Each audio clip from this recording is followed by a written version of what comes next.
So this is a sketch I made. I'm sorry the paper looks this way because I have toddlers, right? Toddlers, they eat paper. All right, so this is a sketch of the dress. So it's basically an A-line silhouette, the skirt part, and then there's a slit on the side, right? And then this is the bodice. So I'm going to be having an illusion neck going on there, and then we're going to fix cup, and then of course I'm going to bone the bodice, right? And then what you see down coming down here, we're going to make crystal beads running down, crystal beaded fringe running down like so. So the sleeve is going to be a long sleeve, which I'll be using the nude mesh to make, and then the sleeve will have curve, which would be the lace at the curve part. Yeah, and this is the back, the illusion mesh, the lace, the fringe. Yep.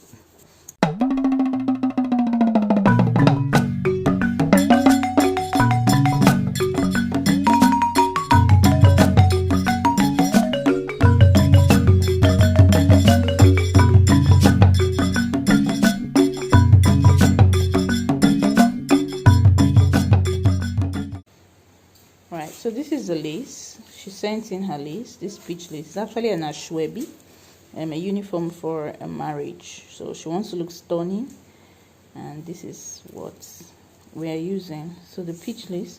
So I chose to line with the nude lining. So this is in Nigeria we call it the doll face satin.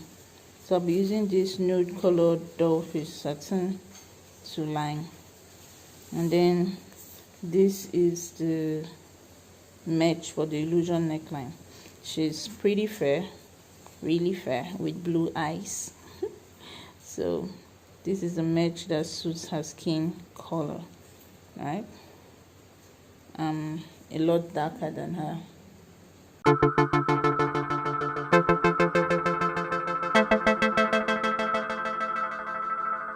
So here I am making her basic bodice block. I have a video tutorial. I'll leave the link down in the description box so that you can also learn how to make yours. That's why I'm making this really fast.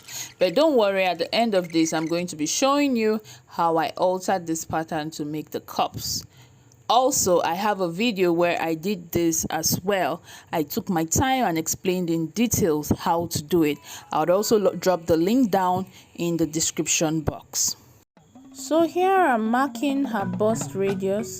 The bust radius is the distance from the apex of the bust down to the underbust, right? And I'm marking it all around until I have a circle. That circle is called the bust circle. So this bust circle is the part of the bodice where the bust occupies. So we are mapping it out so we can make the cup. So here I'll just freehand connecting the points which I've made earlier on. But if you have a compass, you can just use your compass instead of doing what I'm doing now. So right there is the bust circle. So while making this pattern, I had already imputed a 1-inch sewing allowance on the side seam. So from the 1-inch marking there which I've made, I'm going to be marking 2 inches inwards. This would guide us to make the cup.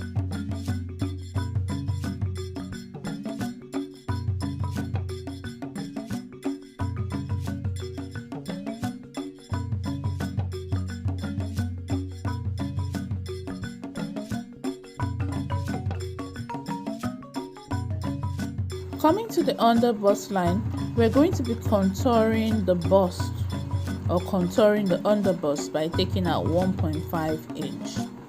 And also we'll come to the waistline and we'll impute the waist dart.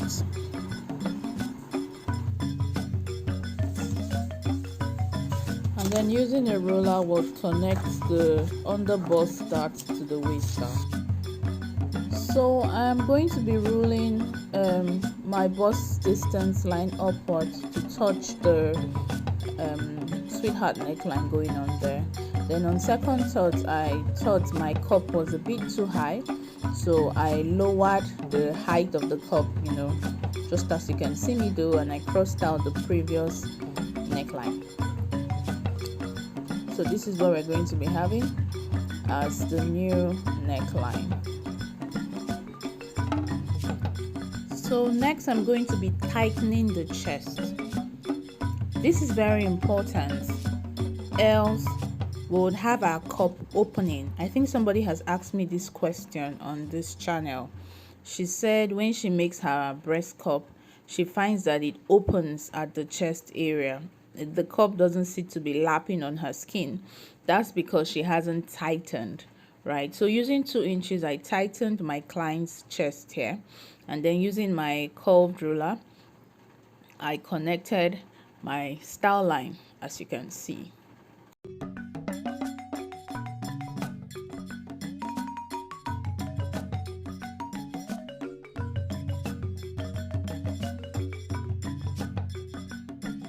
Using my paper scissors, I'm going to cut out my pattern.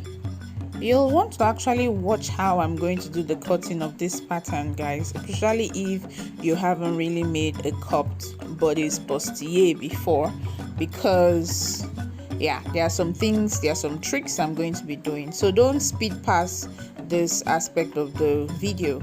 Watch till the end.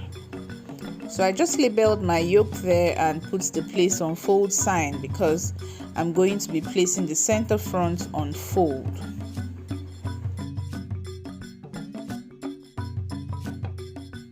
Before cutting the side line, I'm going to close my side dart first. While placing it closed, I'm then going to cut the side line. Open it up there, you can see the little angle that has formed there. I'm still going to keep it closed, guys, so we can cut the cup. But I'm sorry, you can't really notice from this angle. There's a bit of a distortion between the 2 ends of my cup there. So I just blended it out, kept the side dart closed, and cut my cup out.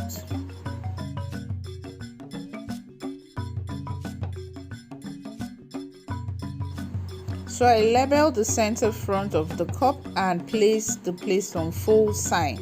Yes, I'm going to be placing this cup on fold. Then I'm going to keep my side darts closed there. It's going to remain permanently closed on this pattern. So I think I didn't have paper tape here. I couldn't find my paper tape, so I just used pin, a safety pin, an office pin, and I kept it closed. Now that's my waist dart there. I'm taking it out. It's now useless to us. Okay. So coming to the cup now, I still have a part of my side darts in the cup there. So I'm going to close it permanently also, because the style line I want for this cup is a style line that runs straight down through the apex of the bust down to the underbust, just the straight line, that kind of straight line style line. All right, so I pinned the side darts there to keep it closed, and then I'll use my scissors and I'll cut out the dart excesses, which I've shaded there. The shaded area, I'm cutting them totally out.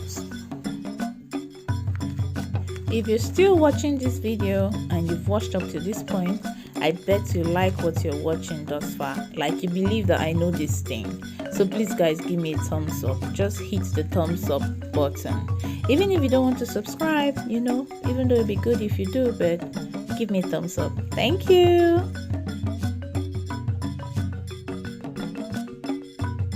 Coming to the apex of the bust, I put an arrow there indicating that is the apex, and usually guys, that's why I begin to stitch my style line. I bring the 2 apex back together and stitch the style line. So right now I'm just blending out my curve so there's no puckering anywhere.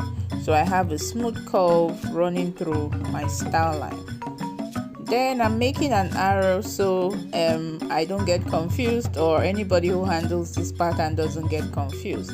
The arrow is facing the top or upwards towards the chest line. So yeah, I'm done making the pattern for the front now. Let's start making the back pattern.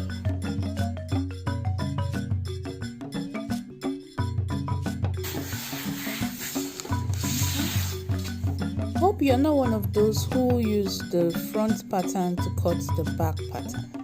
The back is totally different from the front, and one key difference between the front and the back pattern is the back bodice length.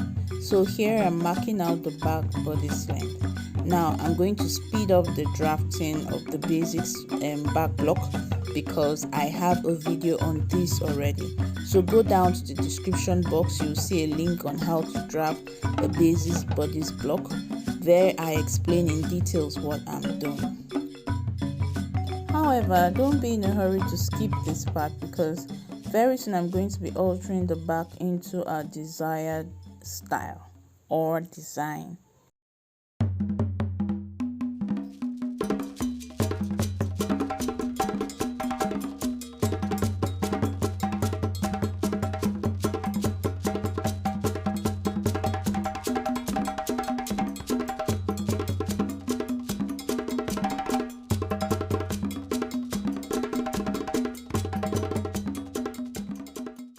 How did you feel listening to those drums? Energized, right? No, you can't sleep on this tutorial. Lie. Alright, so I'm beginning to alter my pattern there for the desired style. So I just use my curved ruler to make the neckline. And also I'm going to be doing a V-neck at the back. So yeah, as you can see, and I'm marking out that that's the yoke out there. Center back. And we're also going to do a style line at the back. For those who might be wondering why I do not have a dart at the back, that's because I've used my dart excess to slant the center back, or rather contour the center back and slant the side. So the style line in this case is not a dart equivalent. I just rolled, a fancy line that looks in a V shape coming towards the waistline. So now we are going to cut. The back is pretty easy, pretty easy. However, if up to this point you don't understand what's going on, I would suggest you go down and watch my video on how to draft the bodice block. Then come back and watch this again. I bet it'll be clearer.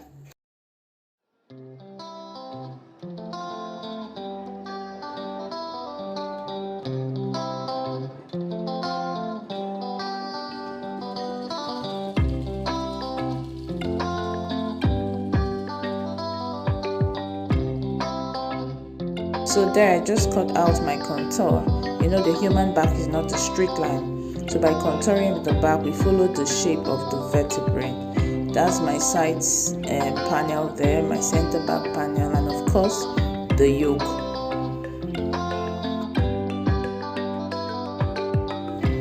So here is the front pattern. That's the yoke, the cup, and the bodice.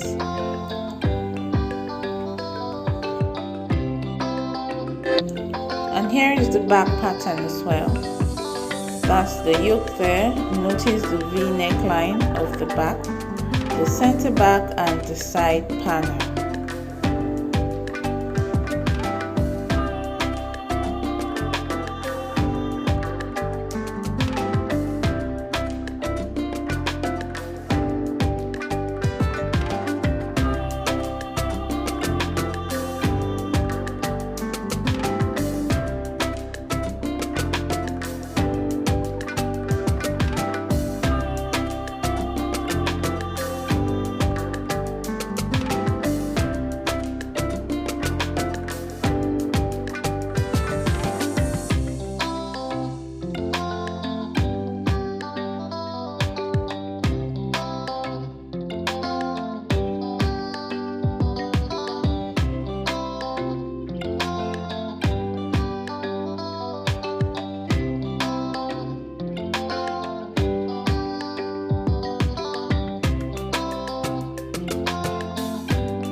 those are the back panels right there.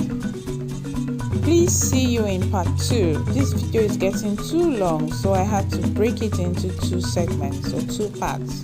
So the first part is the cutting, the next part is the stitching.